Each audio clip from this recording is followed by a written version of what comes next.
Welcome back. Christine Brannick, Oncology Outreach Manager with Cone Health Cancer Centers, with us today talking about skincare and being safe in the sun this summer and really all year round. Before the break, we had talked about sunscreens and we talked about hats and sunglasses. So let's now talk about clothing. Does the color of your shirt matter when it comes to sun protection? So it's important we wear either clothing that has this SPF protection factor, or we can wear dark colored clothes. And I know some of you are thinking, hey, dark colored clothes is a lot hotter when we're outside. Yeah, but the rule of thumb is if you take your shirt and you hold it up to the sunlight, if you can see through that shirt, that means the sun's rays could get to that shirt and you can still get a sunburn. So if you do wear those lighter colors, it's important to make sure you have your sunscreen on.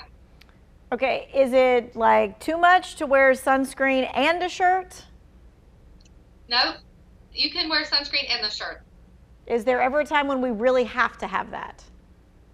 So, I mean, like, the way I teach when we go teach classes in the community to kids, if you think about a lot of times white t-shirts, we can see right through them.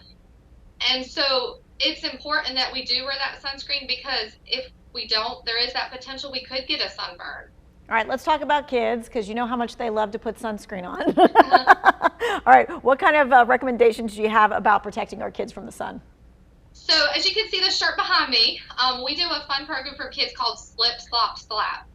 So what that is we teach the kids to slip on a dark colored shirt. Then we teach them to slop on sunscreen, and we teach them to slop on a 30 sunscreen or higher. Now 30 is our magic number, so we do tell them to slop it on 30 minutes before they go outside. Now also slap is slapping on a hat with a wide brim that covers their whole head. And then we also teach to wear sunglasses to protect their eyes while they're outside. Okay, that's fun. Slip, slop, slap. Okay. Any other recommendations? Because little ones really can be challenging when it comes to putting on that sunscreen. So it's really about making it fun. Using the slip, slop, slap. Play games. We always tell them too, as far as finding shade when they're outside, the sun's rays are the strongest between 10 and 2.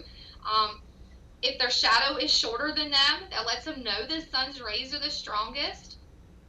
Okay. All right. So what about people with darker skin tones? Do they still need to follow the same kind of sunscreen recommendations? So regardless of our skin tone, anybody can get skin cancer.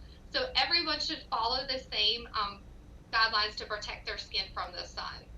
Okay. Now I have like a watch that tells me the UV and that kind of stuff, but are there other ways to tell when the sun's rays may be strongest and when you need to be in the shade?